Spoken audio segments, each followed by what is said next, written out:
Some संस्कृति party Harka साम्पाङजीको समानुपातिकमा लगभग 4वटा सिट कन्फर्म भइसकेको छ हैन।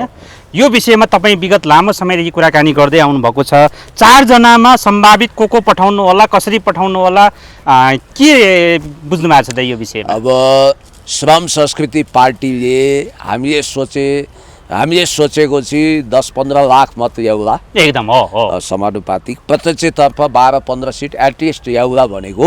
हजुर। अब यो के भयो, के इलेक्सनमा के घपला भयो कुनै सामदाम दण्डभेद के अपनाइयो, के दक्षिणपन्थी वायु चल्यो, के प्रदूषण भयो, यो विषयमा हामीले काफी हदसम्म समीक्षा गरेका छौँ। पछि पनि बोलाउँला। अहिले हाम्रो प्रमुख सरकारको विषय भनेको निर्वाचनमा अपेक्षित रूपमा हर्का साम्पाङज्यूले जुन प्रेजेन्स गर्नु पर्थ्यो त्यो नगर्दा म पनि अलिकति निराश छु।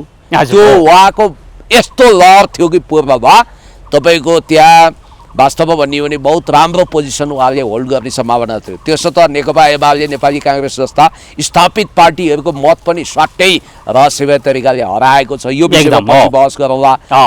त्यसमा हर्का साम्पाङको पनि हरायो होला, के भयो होला। तर अहिलेको सिनारियोमा कुल खसेको मत 1,13,00,000। हजुर हो।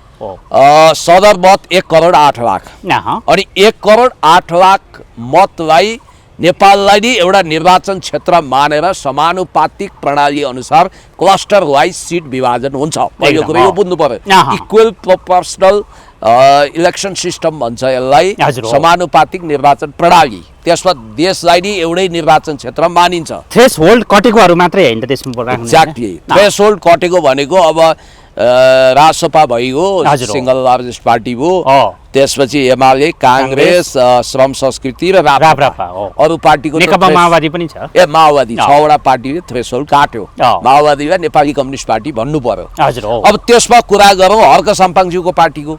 उहाँको पार्टीले कुल 3,86,000 अराउन्डमा मत ल्याएर 4 सिट पक्का गर्यो समानुपातिकमा। एकदम हो। अब यहाँ मैले सोसियल मिडिया मार्फत, विभिन्न मिडिया मार्फत, फेसबुक मार्फत हो यो देखेँ हर्का साम्पाङज्यूले पनि सानो मन नबनाउनु, यो हामी कानुनी प्रक्रिया अनुसार पात्र छनौट गर्छौँ, यो सबै हाम्रो हातमा पनि छैन भनेर भन्नुभएको छ। त्यो जायज कुरा हो। यसमा एकदम साइन्टिफिक मापदण्ड हुन्छ। तपाईँलाई मैले भनिहालौँ, जस्तो क्लस्टरमा एकछिनको लागि 30.8% खसारे पुरुष जानु पर्यो। हजुर हजुर। पहिला 31% थियो, अहिले अलिकति घटाएको छ प्रतिशत। अब मधेसीको 20% होला क्लस्टरमा। महिला 33% लानै पर्यो। जस्तो कुल सङ्ख्या प्रत्यक्ष 3 समानुपातिक 4 के साथ भयो। 7 मा 33% भने करिब 3 जना महिला त लानै पर्यो। 3 जना महिला पढ्ने, 3 जना महिला लानु पर्यो। खस आरेको 31% प्रतिनिधित्व हुनु पर्यो। अब खसारेमा पहिला उपेन्द्र यादवले महिला लगाएको थियो। उहाँहरूले महिला लानुहुन्छ कि पुरुष लानुहुन्छ त्यो उहाँहरूको कुरा हो। एकदम होइन। अब त्यो चाहिँ पार्टीको हातमा छनौटको स्वतन्त्रता छ। अब त्यहाँ अलिकति सङ्ख्या पुग्छ भने दलितबाट लानु पर्यो, मधेसीबाट लानु पर्यो भन्नाले 3 जना महिला ढुक्कै पुग्ने भए। एकदम। अब 1 जना पुरुष कहाँबाट लानुहुन्छ त्यो उहाँहरूको कुरा हो। एकदम हो। हैन त? क्लियर तपाईको 1 जना पुरुषै भन्ने पनि जरुरी भएन। 1 जना खसारे महिलाबाट लाने कि पुरुषबाट लाने भन्ने मात्रै हो। अहिले 3 जना महिला जानुभयो एकदम हैन, त्यो ढुक्कै भइहाल्यो। 1 जना महिला लाने या पुरुष लाने, या पात्रको पात्र पल्टाउनु हुँदैन। यसमा प्रेजुडियस हुँदैन। त्यहाँ पार्टीले 2 नम्बर 3 नम्बरमा रहेको पात्र पठाए, 1 नम्बरमा पन्छायो भने क्लस्टरमा निर्वाचन आयोगले मान्दैन। रिजेक्ट गर्छ र तपाईँले यस संशोधन गर्नुहोस्। यो हामीले बनाएको सूची अनुसारको पहिलो नम्बर क्लस्टरका पहिलो नम्बरका भनौँ न मत अनुसार 4 जना पठाउनुहोस्, खसारेमा 1 जना पठाउनुहोस्, महिलामा 3 जना पठाउनुहोस्, उसले तोकेरै पठाइदिन्छ। एकदम हो। भने अब को पठाउने भन्ने कुरामा यो माथापच्चासी किन, यो टाउको ठोकाइ किन? आखिर पुरानै रोग सल्कियो होइन? एकदम हो। सल्किनु भएन नि त यो। जब पदीय लोभ नै देखिन्छ के जहाँ पनि। हर्का साम्पाङको लडाइँ त राष्ट्रियताको लडाइँ हो। उहाँले त देशलाई बनाउनु पर्छ, देश जनता विकास समृद्धिको पक्षमा हिलोमा चटाइमा गुन्द्रीमा बसेर उहाँ श्रम गरिरहनु भएको छ। अर्को कुरा हर्का साम्पाङज्यूको राजनीतिक लाइन नबुझेर कतिपयले यो जातीय पार्टी भन्ठानेर देशव्यापी रूपमा भोटिङ गरेनन्। एकदम हो। पूर्वमा पनि कतिपयले सङ्कीर्णता देखाए, परिणाम स्वरूप अब साम दाम दण्ड भेद नीति गरेर आएको मत पनि कता कता छुप्यो लुक्यो, यो बेग्लै कुरा हो। एकदम हो। त्यसको बारेमा म पछि बहस गरौँला। तर उहाँको जुन वेब आएको थियो त्यो वेब भनेको चाहिँ 65 सालमा उपेन्द्र यादवको पार्टीको निम्ति मधेसमा आए जस्तै थियो। उपेन्द्रले प्रत्यक्ष र समानुपातिक 65 सिट ल्याएको थियो के 65 सालमा 65 नै सिट ल्याएको थियो। अहिले टाक्सिँदै खुम्चिँदै गए होइन। तपाईलाई यति कुरा भनौँ कि अहिले उहाँले दार्चुलामा तुइन विस्थापित गरेर झोलुङ्गे पुल बनाउनुपर्छ भनेर अभियान गरिरहेको बेला फेरि यो समानुपातिकमा टाउको ठोक्काठोक गाड कोराकोर भुँडी फोराफोर बर्चोट म हुनुपर्छ म भइन भने यस्तो हुन्छ उस्तो हुन्छ भनेर किन यो गर्ने? किनभने अब तपाईले भनेको कन्क्लुजन गर्दाखेरि जनजाति महिला लानु पर्यो भने 1 नम्बरमा जो आदिवासी जनजाति छ त्यहाँबाट जान्छ। सुन्नुहोस् है, खसारे महिला लानु पर्यो भने 1 नम्बरमा जो छ त्यही जान्छ। खसारे पुरुष लानु पर्यो भने 1 नम्बरमा जो छ त्यही गइहाल्छ। तपाईले भने खसारेमा एकजना चाहिँ कन्फर्मै भयो, एकजना कन्फर्म, चाहे महिला होस् पुरुष होस्, अरु महिला 3 जना। अब यसलाई योभन्दा बढी विवाद तन्काउनु जरुरी पनि छैन। पहिला चाहिँ उहाँहरूले समानुपातिक प्रणाली बुझ्नु पर्यो। म अहिले गहिरिएर के सोच्दैछु भने एकदम हो, धेरैमा कन्फ्युजन यसलाई अब हामीले पूर्ण समानुपातिक निर्वाचन प्रणालीमा लानुपर्ने हो। पार्टी विवेकशील हुन्छ, पार्टीले उत्कृष्ट छनौट गर्छ, डेमोक्रेसीमा पार्टीलाई दिनु पर्यो। होइन भने तपाईको प्रत्यक्ष निर्वाचित प्रणालीमा चाहिँ हुन त राम्रो सुन्दर पक्ष त्यो सोफिस्टिकेटेड असल डेमोक्रेटिक कन्ट्रीमा जनताले सही मतदान गर्छन्, विवेकको मतदान गर्छन्, छनौट गर्छन् र त्यहाँ पैसालाई पानी सरा खोलो बगाउनु पर्दैन। तर यहाँ के भयो भने प्रत्यक्ष निर्वाचित प्रणालीमा चाहिँ कस्तो समस्या पर्यो भने पैसा पानी सरा बगाउनु पर्ने अवस्था भयो कि पानी सरा। समानुपातिकमा नि यो समस्या छ नि पुण्य दाइ, छैन र भने त्यो कन्ट्रोल गर्न सकिन्छ नि। तर पब्लिकमा जाँदा त त्यो विभिन्न खालका खर्चहरू भएको भई पानी सर पैसा बगाई गर्नुपर्ने हुनाले अहिले तपाईलाई म भन्छु यो निर्वाचन लगत्तै यसै त स्ट्रेट अफ हर्मुज बन्द भएर इरानबाट आउने करोडौं ब्यारेल तेल रोकिएको छ, इन्धनको आपूर्ति रोकिएको छ। अब स्वाट्टै महँगी बढ्छ किनभने अरबौं खरबौं रुपैयाँ यहाँ खर्च भएको छ यो वा त्यो तरिकाले। त्यो निर्वाचन आयोगमा खर्चको विवरण बुझाएको भने त्यो औपचारिकता हो। एकदम हो। तपाईलाई म यति भन्छु कि प्रत्यक्ष निर्वाचित प्रणाली हटाइदिनु हो र पार्टीले आदर्श भूमिका निर्वाह गर्यो। पार्टीले योग्यतम मान्छेलाई क्लस्टरमा राखेर यदि निर्वाचन भयो भने जस्तो स्क्यान्डिनेभियन धेरै कन्ट्रीहरुमा स्विट्जरल्यान्ड, नर्वे, फिनल्यान्डमा पूर्ण समानुपातिक छ नि त। हजुर त्यसरी जानी हो भने अरबौं खरबौं रुपैयाँ बच्ने हो र यो अस्वस्थ होड पनि नहुने हो। अर्को कुरो मलाई त कहिलेकाहीँ के लाग्छ भने यो प्लेटोले आइडियल स्टेटमा भने जस्तो योग्यतम मान्छेको छनौट कसरी गर्ने। जस्तो कानुन निर्माता हो भने ऊ ल मेकर्स हो भने उसँग विशद राजनीतिक ज्ञान चाहियो। एकदम हो। जस्तो उसको छनौट चाहिँ के गर्नु पर्यो भने एउटा रियालिटी सो जस्तो गरेर पनि हामी सांसद बनाउन सक्छौँ। फेरि टिभीवाला रियालिटी सो होइन। जस्तो एकछिनको लागि कुनै निर्वाचन क्षेत्रको कुरा गरौँ, एकछिनको लागि काठमाडौँको एकको। अब काठमाडौँको एकमा 200 जना लाइनमा आए म उम्मेदवार हुन्छु भनेर, तिनीहरूको चाहिँ एउटा परीक्षा जस्तो हुनु पर्यो। तिनीहरूको आइक्यू पनि टेस्ट गर्नु पर्यो, आइक्यू लेभल। पहिलो छनौट चाहिँ राजनीतिक रूपमा होइन, इक्जाम लिएर जाँच लिएर यहाँ उहाँ भन्दा पनि तिनीहरू आइक्यू लेभल र उनीहरूको पोलिटिकल ब्याकग्राउन्ड हेर्नु पर्यो। समाजसेवी छविको पनि नम्बर दिनु पर्यो।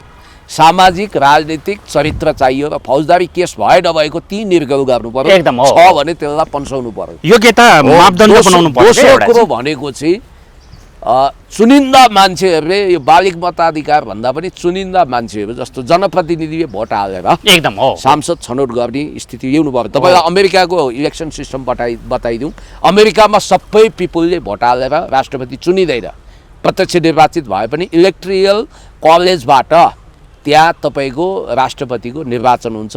त्यहाँ एउटा मान्यता के छ भने जनतालाई सम्प्रभु भए पनि सम्पूर्ण रूपमा जनता विवेकशील अथवा जनताले सही मतदान गर्छन् भन्ने छैन, आवेगमा गर्न सक्छन् र गलत प्रतिनिधि छनौट गर्न सक्छन् भनेर त्यहाँ एउटा कूटनीतिक सिस्टम राखिएको छ। त्यतातिर जानु पर्यो। यो विशद दार्शनिक छलफल हुनाले हैन पुण्यदाइ मैले एउटा जोडिहालेँ। सुदूरपश्चिममा तपाईको लगभग 1.5 लाख भन्दा बढी मतहरू यतिखेर तपाईको बदर भएको स्थिति आयो के। पक्कै पनि मतदाता शिक्षा कमजोर भएको स्थिति पनि हो, धेरैलाई मत हाल्न पनि आउँदैन के। एउटा यसको पनि प्रोटोकल चाहिँ बनाउँदा पायो भने अझ राम्रो हुन्छ नि। या त तपाईको संख्याबलको आधारमा गुण्डा, डन, आवारा, माओवादी, लफंगा, 2 नम्बरी धन्दाबाज, रङबाज हैन, सी ग्रेडका मान्छे, खल्लीबल्ली अनि चाउमिनवाला भेलुबाजे स्तरका मान्छेहरू सबै आउने खतरा बढ्यो। बिचरा भेलुबाजेलाई सम्मान छ, हार्दिक श्रद्धाञ्जली छ। अब चाउमिनवाला पनि लोकप्रिय भयो भने आउने भयो। त्यही चाउमिनवाला स्तरका त भालेसँग कुखुरासँग पाठासँग मत माग्ने त्यस्तै त हुन् नि। एकदम हो, जितेरै जानु भएको छ। एउटा त्यो गेलाल भन्ने केटो हाँस्या हेर्नु नि म त फ्याट्टै सांसद भइछु भन्छ। ए हो, सांसदको गरिमा के हो? यो देशमा प्रधानमन्त्री नै हामी यस्तै त हो नि ब्रो टाइपको हुन्छ भने अरूको त कुरै छोडौँ न। प्रधानमन्त्रीको चालढाल, उसको सूचनाको पहुँच, उसको राष्ट्रिय अन्तर्राष्ट्रिय स्वीकार्यता, छवि, ज्ञान, भू राजनीतिको गहिरो अध्ययन केही नभए पनि वात्तै आउन सक्ने रहेछ। त्यसैले मलाई जहाँसम्म लाग्छ अहिले अब कतिपयले हर्क साम्पाङज्यूको पार्टीले देशव्यापी रूपमा जति ल्याउनु पर्छ एकदम हो, यो समीक्षा गरौँ न अलिकति हो। म यसपछि के भन्छु भने उहाँहरूमाथि भ्रमको तुवालो लागेको छ। त्यो भ्रमको पर्दा च्यात्ने जिम्मेवारी अब उहाँहरूको छ। अब संसदमा जसरी पहिला अब माओवादीहरू खरानी सुट लगाएर जान्थे, एउटा छुट्टै व्यक्तित्व कायम गरेका थिए, मान्छेले सोचिरहेछन् अब श्रम शिविर हुन्छ कि हुँदैन, अथवा उहाँहरू कसरी बस्नुहुन्छ। उहाँहरू अब संसदको दरो खरो प्रतिपक्ष आवाज हो, आवाज बुलन्द गर्नुपर्छ। देश जनता विकास समृद्धिको पक्षमा उहाँहरूले जसरी स्टेप चाल्नु भएको छ त्यसलाई निरन्तरता दिनुपर्छ। हर्क साम्पाङजी यहाँ काठमाडौँमा आउने, बसाइ यहाँ सर्ने, यहाँबाट नै धाउने, अब त्यो सम्भावना पनि त होला नि? हुन्छ, त्यो सम्भव हुन्छ, जानी आउने होइन।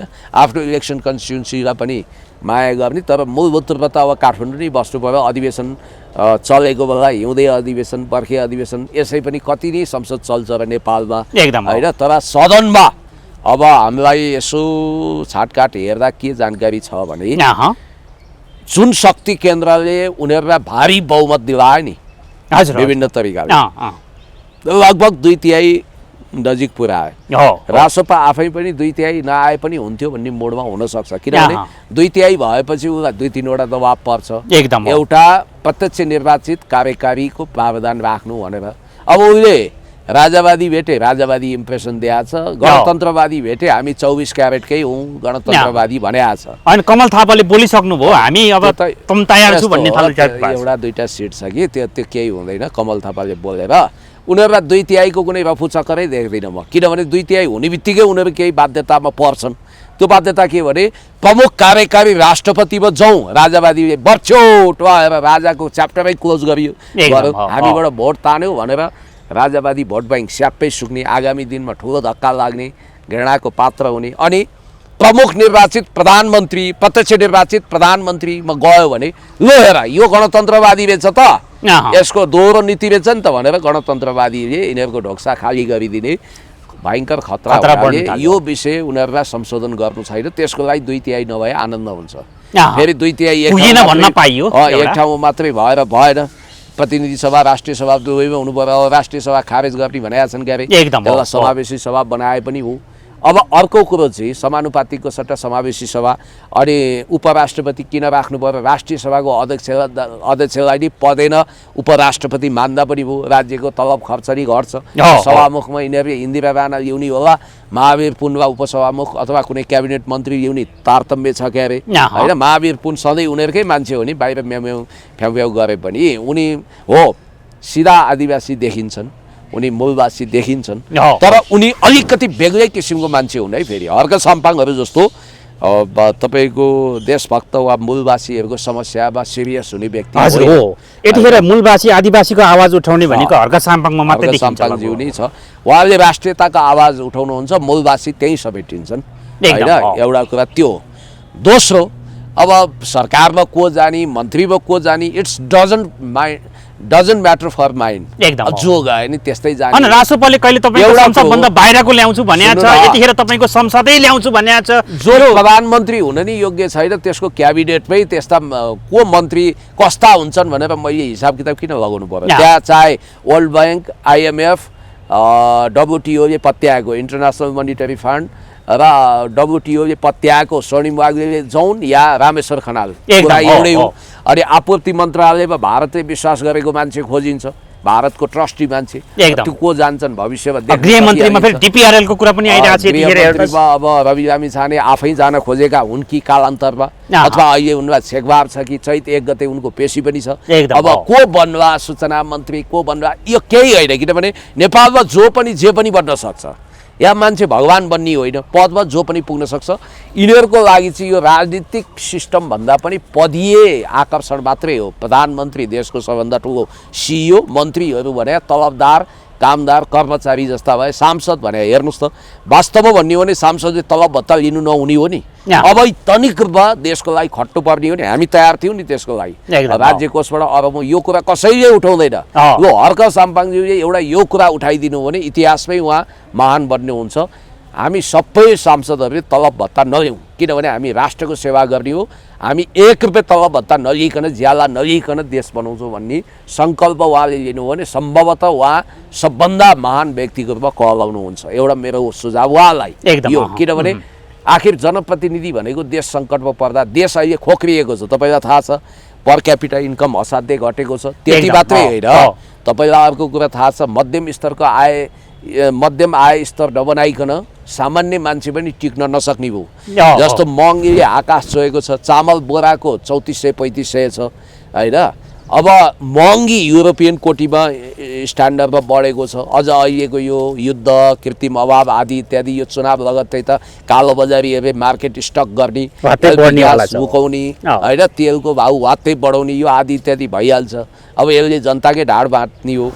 या सामान्य पनि 2 जना बच्चासहित अथवा 1 जना बच्चासहित श्रीमान श्रीमतीको जीविकोपार्जन गर्न महिनामा 1.5 लाख खर्च चाहिने हो। अनि आम्दानी छ यति। युरोपमा 4-5 लाख आम्दानी हुँदा यहाँको जतिकै महँगी छ, तर आय स्तर बढाउन के गर्छन्? अनि 15-30 हजार किलोमिटर कालोपत्रे सडक 4-5 वर्षमा कसरी जोड्छन्?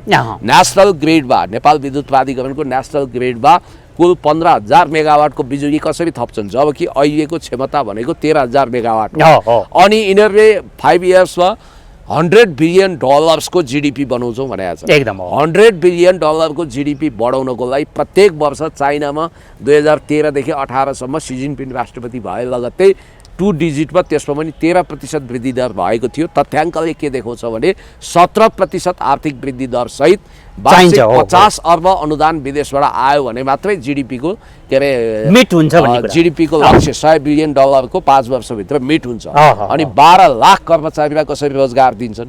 अनि अर्को कुरा के छ भने अहिले भारतबाट कुनै गाडी खरिद गर्दा त्यहाँ भारतमा पाइने मूल्य भने 10-12 लाख हो, तर यहाँ ल्याउँदाखेरि अब चौधरीको सिन्डिकेट छ, लाइसेन्स उसैको छ, मुठ्ठीभर बिचौलिया समूहको रजगत छ। 30 लाखसम्म, 25 देखि 30 लाख हामीले ट्याक्सीमा पे गर्नु परेको छ। 300% कर हटाउने भनेर पहिला स्टन्ट गरे, अहिले ए होइन त्यो भनेकै छैन भन्न थालेका छन्।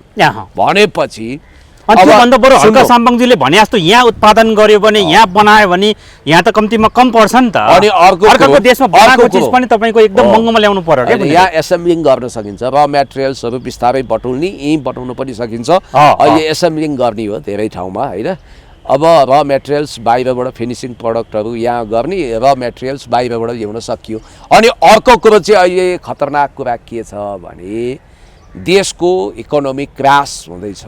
खास गरी कर्पोरेट फाइनेन्सियल लुट, एक्सटोर्सन यति छ कि मान्छे बौलाउन मात्रै बाँकी छ। पहिला ब्याजको स्याजको प्याज लिन्थे साहुकारहरूले, सुदखोरहरूले। अहिले अवस्था कस्तो भयो थाहा छ? जस्तो 30 लाख रुपियाँ ऋण लिन मान्छेले 3 करोडको घर धितो राख्छन्। ब्याङ्कको नियत भाङ हो। उसले त्यो 3 करोडको घर खाइदिन उसले अनेक तिक्रम गर्छ, किस्ता टाइममा नबुझाएमा अथवा ब्याजको स्याजको प्याज नबुझाएमा त्यो उसले खाइ। दुर्गाजीले पनि यो विषयमा बारम्बार कुरा उठाइराख्नु भएको छ। यो कुरो कसरी ब्याङ्किङ जङ्गी सुधार गर्छन् यसमा डिपेन्ड गर्छ। हर्क साम्पाङज्यूले यो मसिनो कुरा अब पार्लियामेन्टमा उठाउनु पर्यो, राष्ट्रिय इस्यु बनाउनु पर्यो। अनि अर्को कुरो देशको तपाईँको तेस्रो खम्बा मानेको सहकारी नै ढलिसकेको स्थिति छ। सहकारी नै ढलिसक्यो होइन। जस्तो पब्लिक प्राइभेट पार्टनरसिपको अवधारणामा गएर हामीले भनेपछि राष्ट्रपतिको यो वाचापत्र पुरा हुने कहीँ कतैबाट तपाईँको तालमेल खाने देख्नुहुन्न तपाईँले? तपाईँको 20-15 लाख मान्छेलाई विदेशबाट ल्याएर रोजगारी दिने भनेका छन्, त्यसको इन्फ्रास्ट्रक्चर खोइ बनाएको। अब अर्को कुरो तुइनकै कुरा गरौँ। वास्तवमा दार्चुलामा जुन ढङ्गको पीडा छ तुइनको सवालमा, त्यहाँ अपरिहार्य छ तुइन विस्थापित गर्नै पर्छ।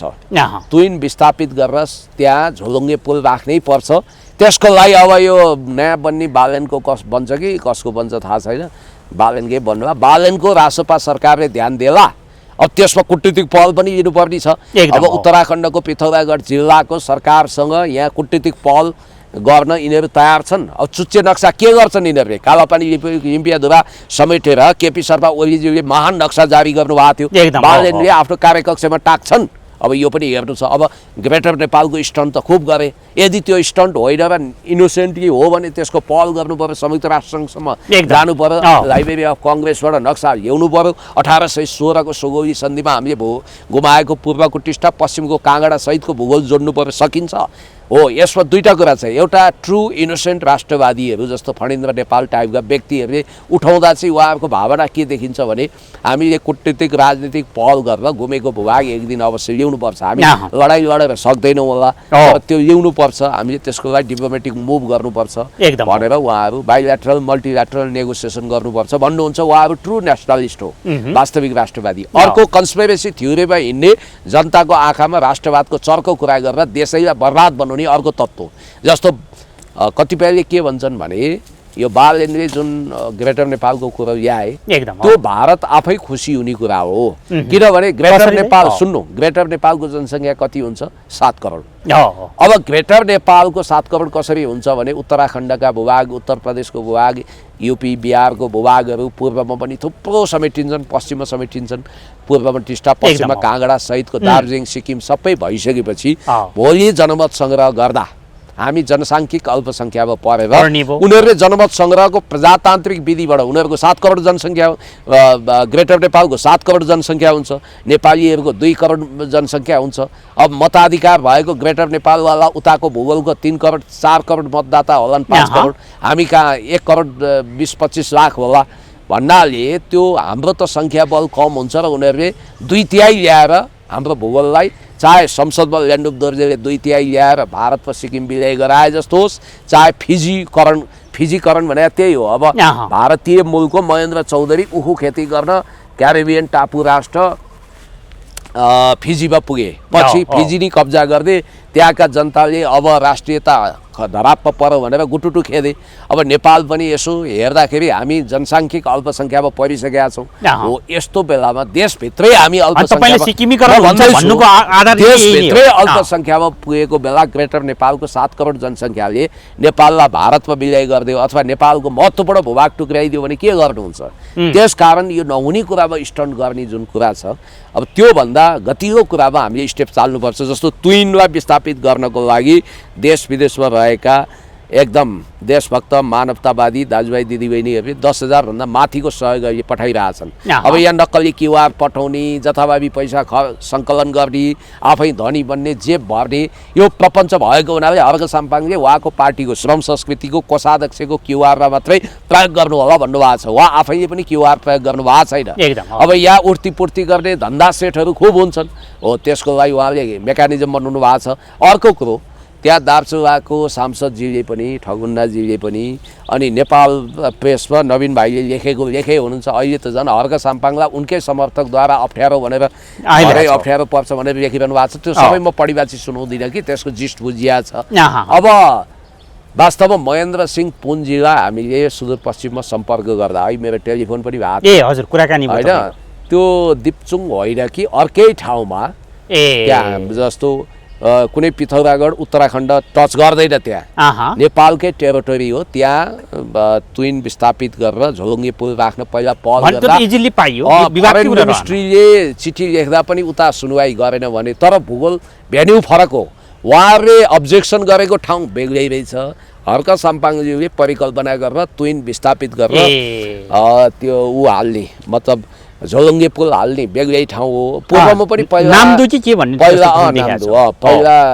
नरसिंहघाट भन्ने त्यहाँ छ। त्यो कालापानी लिम्पियाधुराको कथा त्यहीँबाट सुरु हुन्छ। कुटियाङ्दी महाकाली नदीको मुहान त्यतै हो होइन।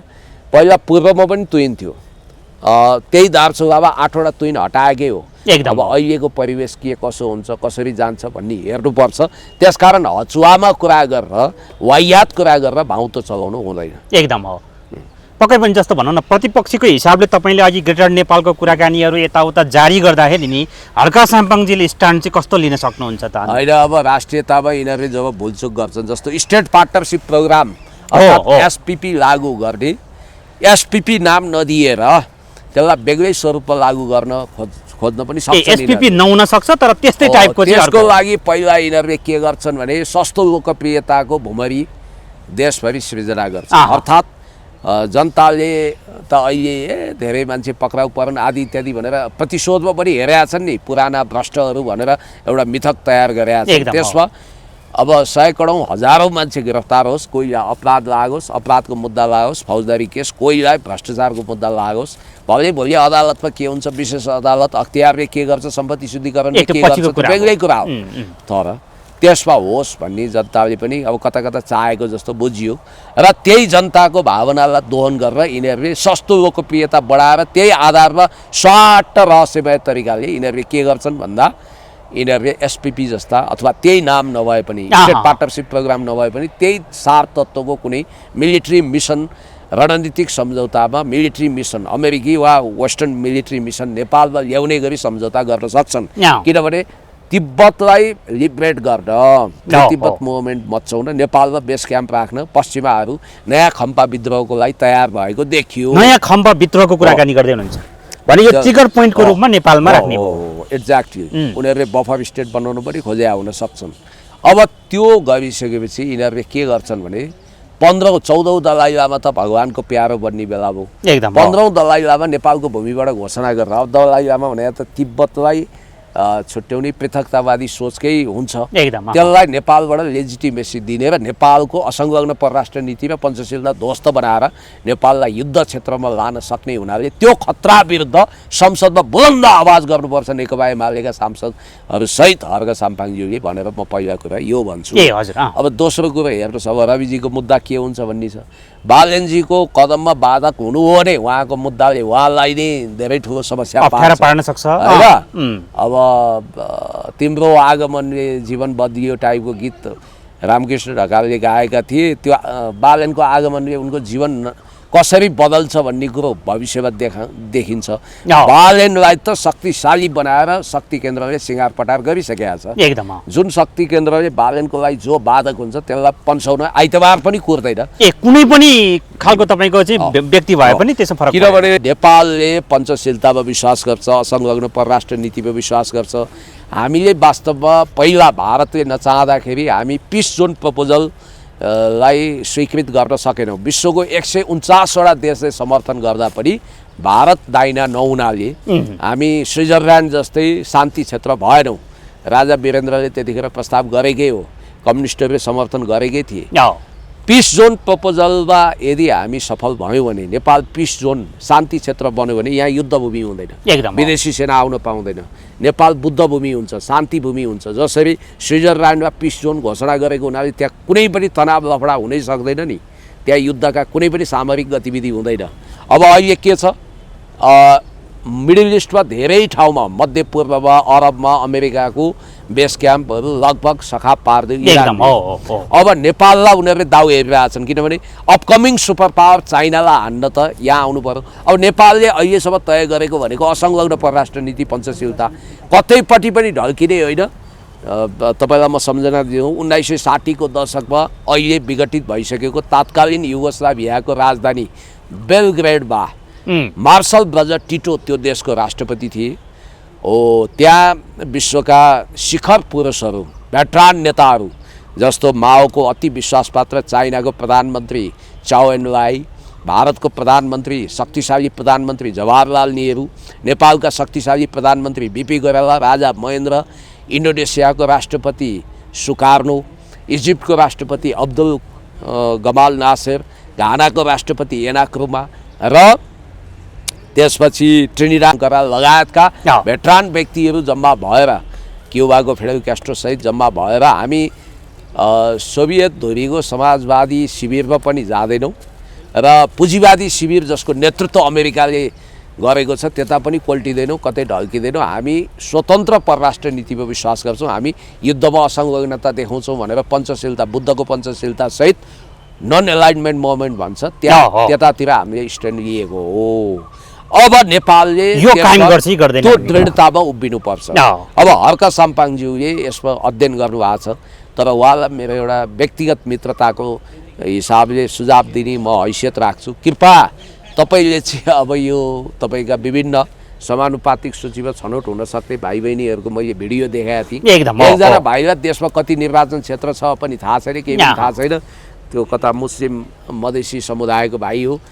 अब अलिकति के भने प्रशिक्षणको कमी छ, राजनीतिक सुझबुझ शून्य छ भने त्यस्ता मान्छेलाई चाहिँ प्लिज ध्यान नदिनु होला। एकदम हो। अलि गतिले राजनीतिक सोच समझ भएकै मान्छेलाई समानुपातिक सूचीमा, अब तपाईँको हातमा मात्रै सबै छैन, किनभने निर्वाचन कानुनले के भन्छ त्यसलाई पनि हेर्नुपर्छ। सकेसम्म तपाईँले ती कुरा ध्यान दिनु होला। हस्, समय र संवादको लागि धेरै धेरै धन्यवाद। Thank you so much.